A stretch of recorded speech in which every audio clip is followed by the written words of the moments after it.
Yeah, you know how Harley is. What are we actually doing on Thursday? Knife handle. So what are you doing with this stuff, Pete? What? What are you doing with this stuff? Sanding out a couple of dirt bumps and on Miles' bike. Look at it, find it. Shut up, Yeah, and then you want to take this block and just rub on it hard. If I just touch it real lightly, then you can see what it is right there. Holy shit! Zoom in on that, sir. You won't be able to see it. Yes, he will. He's Yeah, got a you can. really Yeah, good you can. camera. Yeah, you can see it. So you start with 15. Then go 2 and then 3. Oh, you end And on then 3, polish. and then polish.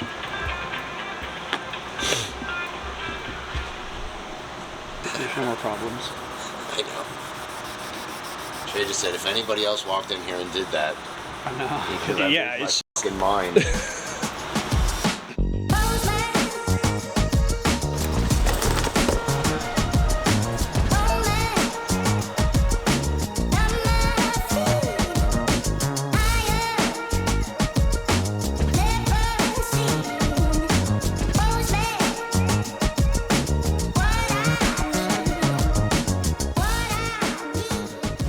Are those the knives in there?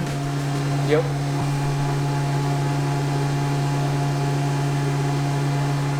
So what do we got going over here? We're just machining out these little grips right here, putting the texture into it.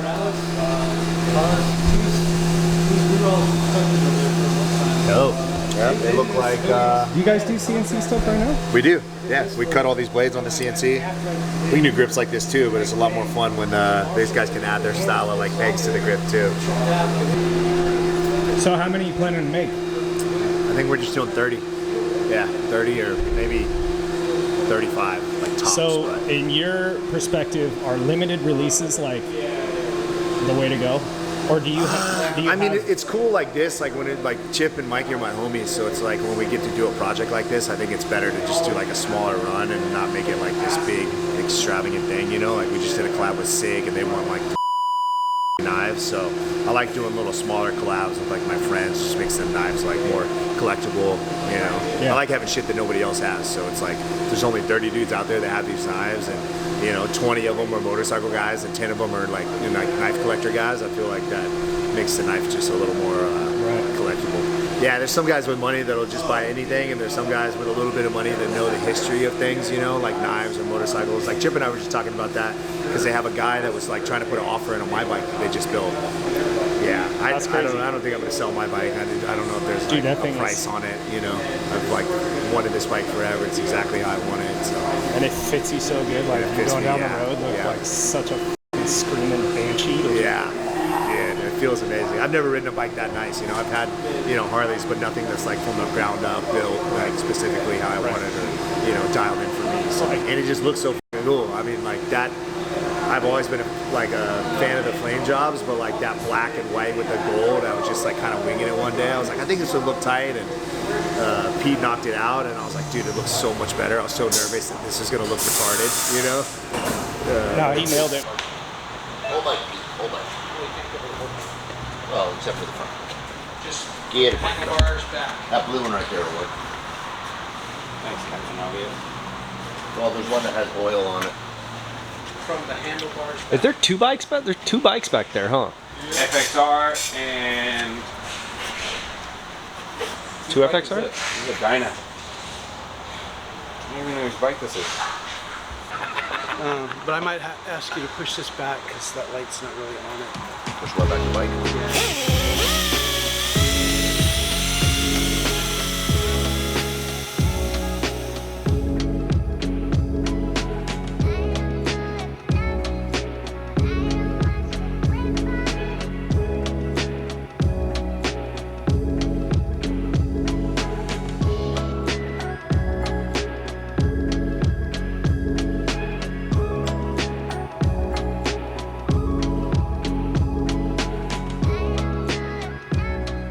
So if you had to put a number on it, how many bikes do you think you've done over the 40 years? 400 maybe? I don't know, it's hard to say. How many cars? Probably 150 at West Coast Choppers alone. And sometimes I don't even remember those. Somebody will send me pictures. Is this a shop built bike? Damn, I don't remember that one. You know, And when did cars start happening? from the beginning. Oh, so it was 1 and 1 Oh, yeah. the entire time. Yeah. You went through a mini truck phase as well. I'm even in the Mini Truck Hall of Fame. The mini trucks are I didn't dope. even know there was one. It was awesome. No, mini trucks are rad. There's a lot of guys right now in the hot rod world, in the car world, that are super high-end dudes, and they started out with mini trucks or bugs, because that's what you do when you're younger. Yeah. You know, you can't start out with some high-dollar car. Right. You get what's affordable, and you hone your skills. Yeah. And Do you translates. think that's a dying thing? Hot rods? No. You think young kids in their 30s and 40s and shit are buying that? I think that comes in if you can afford. That's why the hot rod world and the cars that are hot at the moment kind of go through cycles, where what you aspire to when you were the high school kid, Yes. when you're in your 30s and 40s, now you have money, supposedly, now you can buy. So you're going for a 2000s car now, Yeah. where the old dudes are into the 30s and 40s, but unfortunately they're all passing away, so those cars are getting really affordable if people do want them. Right now the hot thing is 60s cars, early 70s, you know, that era, because those are people like my age that should have a career by now, and you can have spendable money or loans, you know, which, Yeah. but everything No, in we the don't. custom car Don't have world anything. goes through cycles. Like something you'd think, man, that was a throwaway car now, and it's worth $50,000. Yeah. I mean, I think black and orange is just classic Harley shit. Absolutely. That gives an instant association too. Right. Is that a vacuum? Yeah, that sucks out the aluminum dust and the fumes. You ready? Oh shit. You want to zoom in over there? That's a preview. Okay.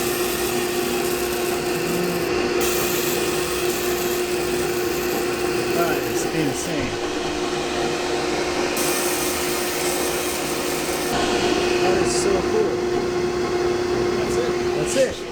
Yeah. Just did 3 of them like that. Man.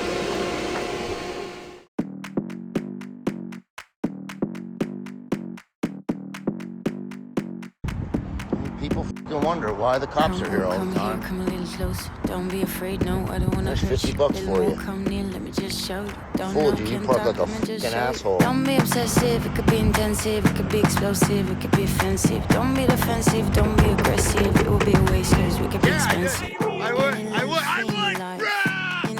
you idiot! Get out of here, you goofball! Go buy your illegal drugs in the illegal sex den. Have fun. Looks like you're walking funny already. It's a katana, dude. Yeah. That's right. Found out how much he was gonna have to pay, and he was like, actually, I can't afford it. So Is I it was like, sharp? No, it's not finished yet.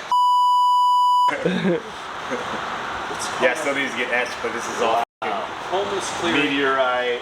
What? Ancient boggo, meteorite, ancient boggo. It's like 10,000 years old. And then some elk antler, and then we did some like kind of like inlay down the spine. And then this is all Damascus, so this is all like all that pattern's gonna come out. You can kind of see it a little bit. Yeah. Needs a little more Oh sanding. shit, yeah. But then once that gets etched, it'll be all like black and silver, you know. That's a f***ing meat. Those little things in there are meat. So this is the live edge of the meteorite, you know, it's just on the outside of like the rock, and then we smooth all this out and leave that live edge. What's this? So that's just a little pin. Those little pins. Oh, like hold it that's in the together. meteorite? No. So this will get etched too, and then this will have like that Alien meteorite right. like rock look to it after we add like a little ferric chloride to it. Dude, that is so hard. So There's all kinds of guys that like source this shit. They buy like. I have a guy that buys like whole meteorites, and he has like a diamond saw, and he cuts them up into like sections for me, and then I just buy those like large sections. Whoa. Like I got one the other day from him that was like the inside of a meteorite that was like that big. Are It's you? like, Don't you have like a woolly mammoth cock? walrus cock? Walrus, the fossilized Yeah, walrus it's called Usyk. Yeah. cock. Walrus cock. But I got a ton of woolly mammoth like bones and shit like that. I'm trying to get you. Walrus cock. Hey, Bob. Hey, Bob.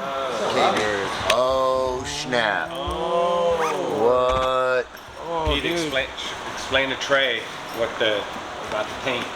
That's so rad. Well, let Miles explain it So because look he how made see it. that pattern comes out, because that was like the one side, strip the down the cross side of cut. it. Yeah, so I cross cut it and then laid the other ones. I tried to keep that nice great theme because there was so much primer in there. You know, so like gray blade, gray there, and then this is ancient mammoth bone too. It's like 100,000 years old, that bone. What? So, Miles, hey, let me see this group. Run through this. That blade is insane too. When you sent me that So picture. what? This is like 15 years of your paint, you said? 10 years. 10 years of his paint from all the motorcycles and show bikes he's done. Cross-cut piece right there, split, so that pattern like matches up all the way through there. We got stainless steel, brass. And that's from the years at West Coast Choppers. Wait a minute. Explain. Explain to we me. should probably, What do you mean years of paint? We should probably explain what So this is. they call this Fortite, and it's when like paint like builds up on the corner of like a parts table or like a stand or stuff like that. So this is all his different layers of paint right there. What? From the 10 years of him So painting. everything I paint, it's on a stand. So every color I put on the part goes on the stand. Overspray builds up. So over the years, it gets thick, and then I have to break it off. And I kept those pieces for a long time, thinking I was going to do something with them, and I wanted to make jewelry out of it. And then obviously when I met Miles, I go, how rad would this be in there? Because I have long pieces. And I just gave him, I said, just do your thing, dude. What? Yeah. That's So this was like rad. the piece that I liked the best, just because it had all this stuff on the inside of it here. Right. And then you get like all those little bubble up areas. There's like tons of little different colors of history paint in like that, up in man. there. Yeah, like you can't design that. No, Like, yeah. So like the old shit, like the really rare stuff, like I have stuff from like the old like Corvette factory and like the old John Deere factory and like super old paint. my stuff has And they cooler shit- colors. Oh, this is way cooler. It's got history too. They don't have Zoom in metal on flake that. from the Ford Yeah. dealer. Look at all the metal flake on there. There's a bunch of flake in Damn. this spot. Yeah. Keep turning it because I can see the And sparkle. That lime green that pops in there. Damn. Yeah, that's crazy. Holy shit. And this is this really nice Damascus. These guys out in Vegas forge this stuff. It's got like a reptile pattern to it, but it's really strong. It's got like an AEBL core to it, which is like a really nice steel. And then the outside of it is like all these different kinds of steel and nickel and stainless and carbon, and they pound it together and get that pattern out of it. Were the other guys tripping at that? Yeah. the Oh paint yeah. stuff? Yeah. Everybody's tripping on it. These are anal beads. These are- also, What are these? They're tactical prayer beads. no, they're called anal beads. This is on the website. That's what they're called, but they're meant to people. They're heavy. They're made of metal. What is the cord? It's all stainless steel, and then that's Teflon cord. Teflon cord with stainless steel beads. So you can't break that shit. You can't So break not it. every Buddhist is a Buddhist. You can. So it's literally can be used for can- anything. Yep. Touch it. And then those Or- travel into this right there. Yeah.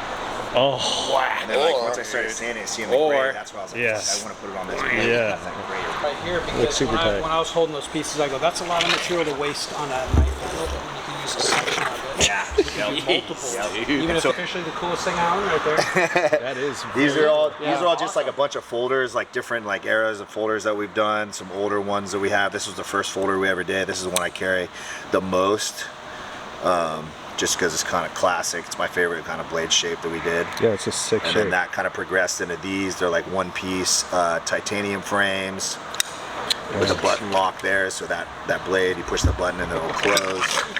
These are really strong folders. These are made to like, go up underneath the door hinge. You could like pry the hinge off with it. Some old shit, some new shit. So this is like one of our first like Crow Scouts we ever did. We made a bunch of these for team guys. So this was like when I first started out. This was the very first split handle I ever made, where it was like two materials. And you could tell it was before I knew what I was doing, because this piece is longer than that piece and they don't butt across right there. yeah. But these knives right here are worth a ton of money. These go for like $20,000 to $30,000, like our first 50 Are knives, you yeah. serious? Yeah, just this one right here. I made this one for my dad. When he passed away, I took it back. So Yeah. it's the only one I own. I gave all this shit away back in the day when we were first starting off. That's an old one. This is another old one right here too. It's like a Damascus, like full-size cab, what you have here. Polished blade. Handles are so rad. So this was Andy's buddy that he was in the teams with, and then when they were on deployment, he had like in his little journal drew a knife that he wanted to do when he got back from deployment. And he didn't make it back from that deployment, but Andy got his hands on that journal like later down the road, and he saw that knife design, so we put it in our rotation. way. And, like now we donate Wow. 10% of each one of these knives we sell to a charity. Oh, that's a really that cool their family story. promotes. That's really cool. And then this is some new shit that we're doing. This is like chip spade right there. This is a Cav Junior with some bison, some carbon fiber, and then some dinosaur bone on the handle. Wow. And that's all got like a Damascus. I don't even blade think right I've there. ever heard those words all put in a sentence. I know. That's why I do it, because it's like old school shit with new school shit with some cowboy stuff on it, you know. So that's right. Yeah. Dude, that is pretty insane. Yeah. So there's 2 of this design out there in the world. One of them has that rock work on the side. The other one doesn't.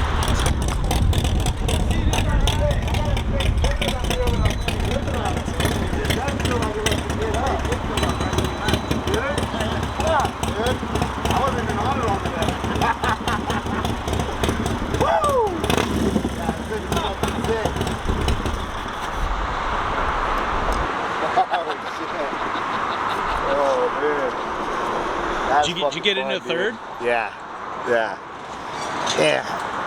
I was telling him I had to stay centered on the top of it when I was getting on it because it just felt like it wanted to fucking lift up. So I'll have to get used to this thing, man. Just as fast as a Softail, but if not faster, dude. No, it's faster. You got to get up in the bigger gears and the higher RPMs. I know. It felt like there was a ton of like RPMs left still, too. Yeah. Cheers. Thank you.